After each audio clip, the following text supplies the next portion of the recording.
understanding and noticing when things don't feel right and that you're going into one of those like emotions of anger, frustration, annoyance, berating ourselves, crying like hysterically like a little 2-year-old. This is me. These mean that I'm out of alignment and I'm not following this truth that the cards are sharing with me in this instance, which is very interesting and fascinating for me to look back at. And I'm glad that I'm making something that's going to be out there for me to come back to remind myself if and when, because it happens to the best of us, I fall back into that patterning of not trusting my intuition, trusting my guides, trusting the guidance that's coming in for me and following it and taking the action steps that are aligned with my energy and my frequency, because I know for a fact that I've been in a funk and a funky frequency in the past weeks, maybe even months, that has not been in alignment with my truth, my absolute brilliance and light, and the fact that I've had the experiences that I've been going through in the way that I have are just massive, big goalpost signs flashing at me that I'm not in alignment with my truest self and my highest self and who I'm here to be and what I'm here to do. And I'm not talking to myself in the way that I need to talk to myself, and not honoring who I am and my energy and what I'm here to do and share, and how I'm meant to be showing up for me over anyone else or anything else.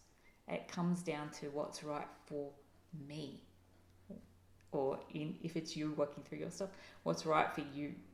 So I'm going to leave it there. Let's go to watch the little end part of what was about a 38-minute Akashic Tarot reading that I did on myself and on some things that have been noticing for me in my experience recently. And there is a card in that, my eye itching, a card in that is very much aligned, like has been the same, a couple of cards actually, but one in particular, not that I don't think I mentioned it in this little bit, that has been a repeat card in the message. But what it was me looking toward the 3 cards that you'll see in the center, which is that I am the Queen of Keys, I need to be committed and have commitment, and also that seeking the assistance of a mentor and potentially working through some past life healings as well with that. Oh, very interesting. But I'll leave the reading to tell you what the story is. And if you would like an Akashic reading with me, it was about 38 minutes. So we could include that in a 1 hour or 2 hour session. Just ask me, and I might actually put it on the options in the bookings. So my website's inspiredrobyn.com. Links in the show notes of this video or on the email that you have clicked through to this video on. So we've got pinnacle or outcome to achieve. Cool. And interesting that I said that comment. I'm going to tell you about it in a second.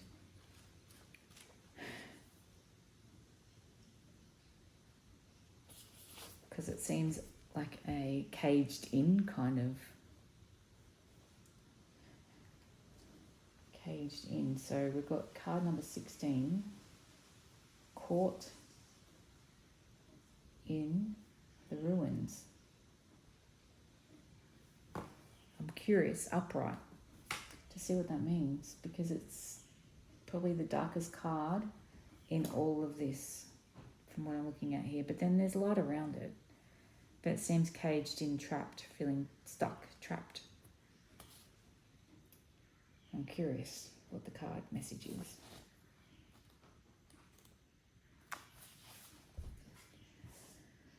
In the ruins of a medieval castle, there's an old prison.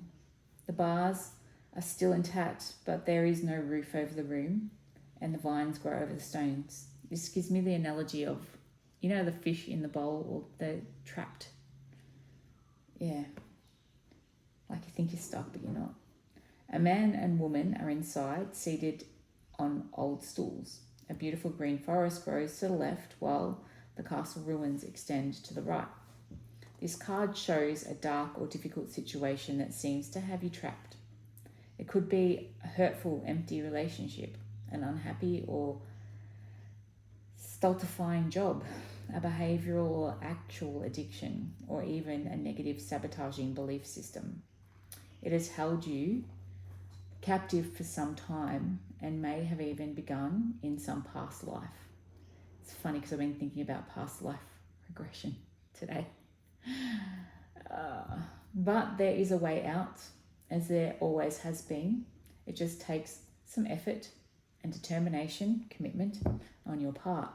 Commitment's in the center of this outcome to achieve, like in the center of the situation or person, central. The courage and strength required to change lie within you.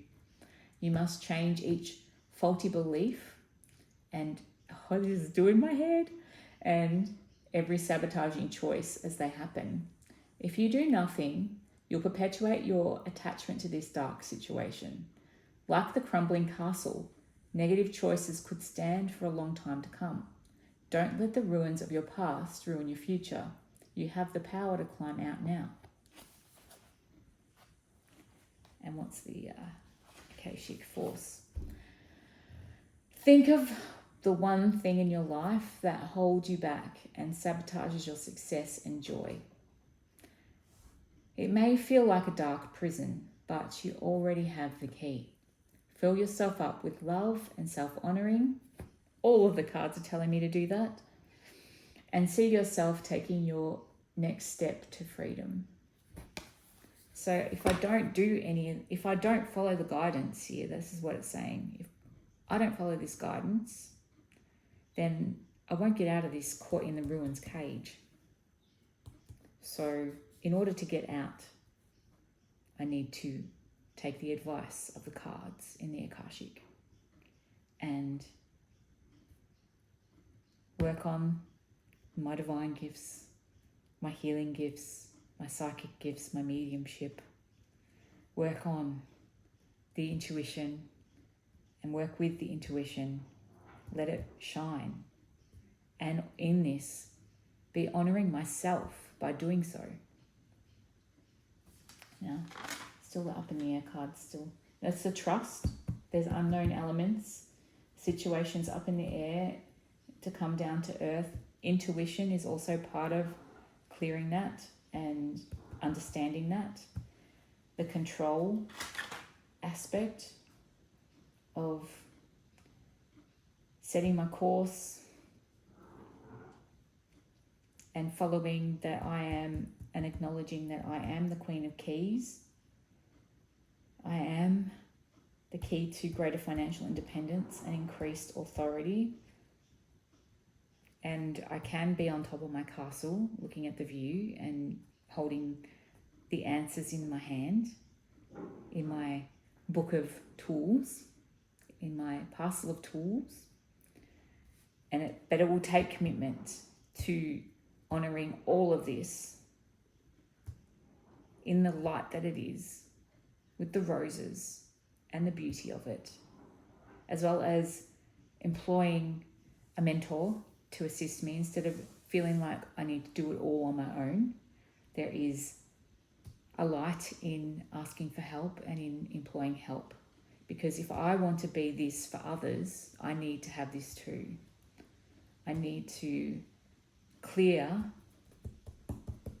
whatever it is that is an ancestral or a past life, particularly past life patterning that is there, keeping me caught in a cage that isn't actually locked. I do have the key to open it. And the key may be in through working with all of this to unlock that, so that I can be this Queen of the Keys and, being able to live that for my family and for my life in general. Okay, that's that. We are done. Thank you.